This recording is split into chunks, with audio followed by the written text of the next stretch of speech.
you guys want to introduce yourselves? I'm James. I'm Jonah. Tanner. DJ. Thanks, guys.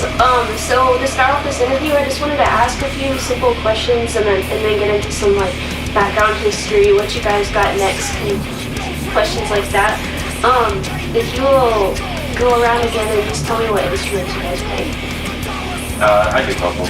I'm a drummer. Guitar. Bass. Rhythm, guitar. Thank you, Eric. So when you guys first started playing, how did you find your sound for the band? Like, how did you know you were going to sound like this? I think we all just kind of assumed, knowing who was in the group, what we were going to be doing. Yeah. I got pitched that like you're just gonna play rhythm or retainer shredding, and I was just like, sweet, whatever we do.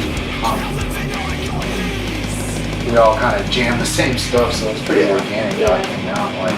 And you guys all have a lot of experience outside of this, so.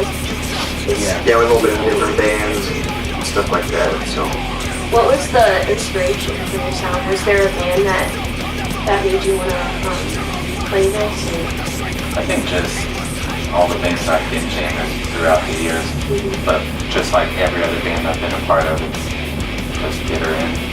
Yeah. I was gonna say bitter end. It all comes back to just bitter end, Aneurysm. like Texas. fun. Texas fun. The fun stuff. Like I'm from a different era, so it's just fun stuff. We're just having fun. Awesome. Well, going into shows, I was looking into Spotify last week when I first texted you about this interview, and I saw that y'all's top song was Ronan's Blade. Do you agree with that? I could see how that would be. Yeah. I mean, until play. the new songs we wrote or have written come out, then it's like right now you got to have the one that's like, okay, we're gonna finish with this one because it's the sixth. I think during the recording process, we kind of were like, I think this will be the one. That's my favorite. And it's fun to play. Like honestly, the best song is the one that's the most fun to play. And usually that gets a good pop with the crowd. And, kind of ends it on a good note, on a heavy note. So. Do y'all have a favorite show y'all played so far? I'm gonna go backyard show at Jarvis's house.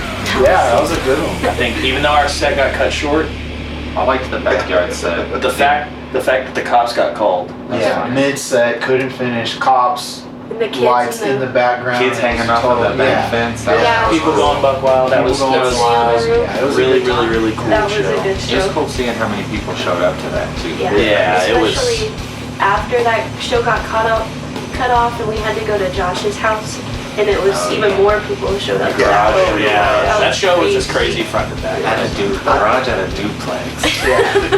They're poor neighbors. Pretty unchill. Yeah, pretty unchill. I think I enjoyed the Hope for Shelter show just because. That was the one in Odessa. San Antonio. right? No, that's the Shout out George. Shout out George. Yeah, Yeah. it was sick because the first time you play out of town, you don't really know how you're gonna be received. And it seemed like we got a pretty good pop for not really having. We just put the demo out before that. Yeah, we It was just demo. We had I think that was the thing was time crunch. Oh yeah. So we didn't even have it out. I mean, we might have. No, we didn't. We had. But like just to see people moving around and like being a part of the set, like as an out of town band on the first time, that's pretty much all you can ask for. So far from home, being that well received. Yeah, it's like okay, sick. Well, getting to play with Mo and then Ivy League, it was kind of like a. That's always great. It was kind of like a little. Full circle type of move. Yeah, a little West Texas. You know, we're in this. Yeah. West Texas don't get that much love. That was a really The good whole show. lineup, they were good. That was fun. I know y'all played with Madball recently. This kind of assumption that I figured you guys, that was kind of the top bands to play with, but is there another band that, whether it's hardcore or not, what's your dream band to play with? Bitter end. Bitter end. Bitter end. Straight up. That's the goal for me. Bitter end, Cruel Hand. Cruel Hand. I want to play with End It. End it from Baltimore. Yeah. TUI obviously would be a dream band to play with. Yeah. Baby Metal. Metallica, I guess. Yeah. That's the end all. So at this point, now that you released a few more songs recently, like, how has Tiger Splitter changed, and like, what's the meaning of Tiger Splitter to you guys? I think at first it was a lot more straight up hardcore, and now we're kind of leaning more into our crossover influences. I think the songs we're writing now that have yet to come out are kind of leaning more in that direction, you know. So we're not that we're shifting away from hardcore, because just as much of the hardcore stuff we were doing before is in there in the new song, but we're pulling other stuff in, and we're kind of it's evolving. Yeah. It's just evolving and being better. Every song is better than the last, and that's kind of, I think, how we've gone into writing every song, is just holding ourselves to that standard of each song needs to be better than the last one we wrote, and I think we've been successful. And that's the same thing about being in the band. It's like not just making the songs better, but like we're all trying to make ourselves better, and like that's a big thing that we try to promote. It's like self-growth and just being a good person, trying to be the best person. So would you say that's how being in the hardcore community has helped you in life, or is there another aspect that most people don't really look at that has helped you in life? And hardcore is, I feel like it found me at a time when I needed to find it. I didn't really necessarily go looking for it. It was in me. I guess I didn't know it was going to be as impactful as it was. But it's taught me a bunch. It's connected me with some like lifelong friends. Just life lessons in general. it gives you the tools that you need to like face the problems that come up in life. Yeah, it's definitely been an outlet recently for me, just to get outside of my head and put my It's what you make it. Like, if you Yeah. want to make it a positive, you can. If you want to be self-destructive, it's a great vehicle for that as well. there's a lot of lessons you can learn from the people in it, you know, that have, But the main idea is it's on you, whichever way you go down, destructive or positive. The message is the same. It's your choice. It's on you to make whatever choice you want.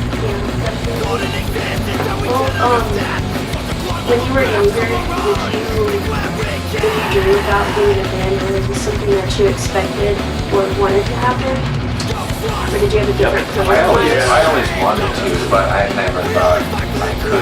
Like that was an attainable thing. Yeah, it wasn't a realistic goal, but it was still like something like a pipe dream as a young kid. You know, music was all I cared about. But the more I actually got involved in the scene, you know, you realize like, oh, you can just do this. Yeah, I'm sure Like, younger you. as someone who grew up not learning an instrument, like you think like this is not realistic. It's like, no, you can do it. I think that's a part that a lot of people going to shows that aren't like, you hear like being a part of your scene. I think that's a big like wall for a lot of people, is people think that it's unattainable. It's very easy to get in the mentality of something being unattainable, but at the end of the day, once again, kind of one of those lessons you learn when you get into hardcore. It's you can really do anything you put your mind to if you've got the if you got the stick to itness, you're gonna Like get at it the end done. of the day, it's like, what do you want? You want that? Or what the fuck are you doing to get it? Yeah. Period. That's So, it. just being a part of the scene, or being a part of a band, or in any facet, that's a big part of hardcore. Is just being involved in the community, and I think that's you can achieve a lot if you're just there. Proactive. What do you think are ways to be involved in the scene that's not being in a band or being a producer? Go to the shows. That's the easiest thing you can do, and it has the biggest difference. Yeah. Yeah. You go You to shows decide that what meet you people. want to do from there, but go. Show up. That's it, first. yeah. Show up. I think you like going, tell somebody else. Yeah, And I was just gonna say- let it snowball. In this day and age, share people's posts Yeah. and shows on, That's free. you know. Yeah, it's free. You don't have to yeah. do anything. Like, Yeah, and buying merch from touring bands helps a lot. That's a good way to be involved. Even local bands, you know, like kind of helping them achieve what they're gonna do. You know, that forms a relationship, and then from there, you know, like just being more involved in that sense, or doing media, doing photographs, doing promoting shows, booking shows. Literally, there's a million ways. You'll find all that once you get in, but the main thing is like, don't get bogged down with like what I gotta do. Just go. Yeah. Like, Yeah. you'll find other people and you'll figure out cool things that you and your friends like to do. You'll find people that you didn't even know existed in your town, but like, bottom line, it's just go. There's a guy, real quick shout out to Garrett. He's doing a zine out here in Lubbock, which for the size of our scene is pretty incredible. You know, Yeah. he's doing a zine out here called In Tongues We Speak, and like that guy, you know, he's not in any bands, but He goes. he's he killing cares. it. He's killing it. Yeah, Yeah. he hits up bands. He forms those relationships. He's doing everything in his power, even though he's not really a musician, to be involved in his scene. That's a perfect example, you know. But he started by just going to shows. That's the first step, you know. You'll find your groove once you go. That's it. You'll find where you fit in. Just have to take That's that it. first step. You got it. The Yeah. door. Yeah. You'll know within 10 seconds if you're gonna come back or not. Like, and that's fine if you don't. But it's just like that's the main thing for people who are on the outside, like being apprehensive. Is like, just fucking go. No one cares. You can wear whatever you want. Like, just go. You can dress as a goth. You can dress as a preppy person. It's just like, are you there? Then we at least have some comfort right here. Yeah. I went to a really small high school in Idaho, and Yeah. I had 70 people in my graduating class. It's been, and you know, Idaho is like redneck central. Like, the last person you would Yeah. you would see at these shows. But it's been crazy these last few years. I've seen so many people from high school popping up at shows. And I'm just like, what the heck? How? Why are you here? That's Like, how this it is goes. awesome. Yeah. Yeah. It's super cool to see how much the scene is growing in Lubbock. But do you have any advice for people who are trying to start bands? Form those Get a relationships. tuner. Yes. Yeah. Yeah. Set yourselves apart from a lot of crappy bands and just get a tuner. Well, his advice was Start going. learn how to play your instrument. Yeah. Nah, we got time for that. Nah. Yo, if you're not in tune and you hit a wrong note, it's even worse. But if you're in tune and you just hit the wrong note, like you can just hit open and you'll be close. Like, there's so many bands that like, and you can't have one in your band. Everyone has a tune, period. Yeah. That's it. That's rule one. Then learn yours. I didn't learn. Like, I just learned on the fly, like straight up. Like, I just looked at where my friends put their hands, and I was like, okay. That's what happened. But it helped having a tuner. Like, Tune your fucking guitar. tune your fucking guitar. I think a big thing for me was don't be closed-minded in the sense of age differences. This is probably a prime example band. Yeah. There's a lot of people that, and myself included, my first 3 bands, I only wanted to be in bands with people that were my age, because I was like, yeah, they're gonna be like-minded, they're gonna be able to do what I want to do, they're gonna have the same goals as me. But like a lot of the times that's not the case, and a lot of the times you can find people that have been in your scene for longer than you, or for less time than you have been in your scene, and they're gonna have those same goals, or they're gonna want to make the same kind of music as you. So be open-minded to the fact that there's people from all different walks of life, all different ages, everything that you can form those relationships with and start bands with. And don't be closed-minded about who you're in a band with. No, and always keep it for fun. Yeah. Like, if you start a band because you think you want to be something like a big thing or something, it's like you've already kind of fucked yourself. Like, always for fun. When it stops being fun, that's when I usually drop out or stop being in a band or stop doing it. It's like, that's always been the guide or my compass. It's like, is this fun still? Is this fun? Is this fun to me? Do I enjoy this? Like, keep it fun at the forefront of your thoughts on doing this thing. It's gonna work out. It'll work out. Wherever you land, however far you're able to take it, you have such a finite time that like you can actually go and hit and be a thing if you're gonna do it. And it's like, if fun is your compass during that time, it's gonna be the best time. And it's so easy to link up, like find those connections with people to start a band. Visit Yeah. show to a show. Show up. That's again, it goes back to step one. Step one, show up. And then you talk to people, find a common interest. Oh, what do you play? My first band, I didn't play anything. Yeah. I taught myself how to play. A lot of the times And it's then like, well, I don't know how to later. play, but I have a guitar, and it's like, that's all we need. Yeah. Let's ride. Yeah. You'll learn along the way. That's awesome. Well, I just wanted to ask, that's pretty much all my questions, but what's next for Spltter? I know you have the show on Saturday here in Lubbock.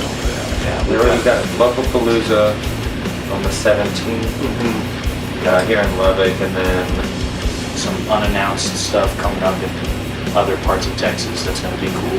Yeah. Big Man's turning 5. Yeah. Big Red. Shout out Red. Shout out Red. Yeah. Boy.